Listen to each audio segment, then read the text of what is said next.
Xin chào quý anh chị, hôm nay thì em Tú đang có mặt tại cái mảnh vườn 2.000 mét vuông, trong đó có 100 mét thổ cư nha anh chị. Thì mảnh vườn này khá là đẹp, đường bê tông đi tới tận đất luôn và khuôn viên đã được gia chủ làm lát gạch đá để mà mình đi rất là thuận tiện luôn.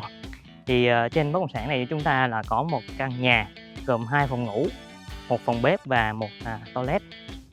Và hiện trạng ở bên phía tay trái của Tú là có một cái chòi đốt rác để anh chị có thể là ăn nhậu rồi thư giãn cùng với anh chị em trong gia đình. Đấy, một cái khu chòi rất là đẹp. Và còn lại là khuôn viên sân vườn, rất là nhiều cây ăn trái gồm nhãn, bưởi, vú sữa, sầu riêng cũng như là xoài. Đó. Thì cái mảnh vườn này có 100 mét thổ cư thì đã xây dựng nhà, còn lại là vườn thì anh chị quan tâm có thể là liên hệ với em Tú để đi xem trực tiếp bất động sản này. Với giá bán chỉ nhỉnh 2 đồng một tí thôi, thì anh chị nào quan tâm liên hệ cho em Tú để được tư vấn chi tiết nha. Xin chào, hẹn gặp lại trong những video lần sau. Bye bye.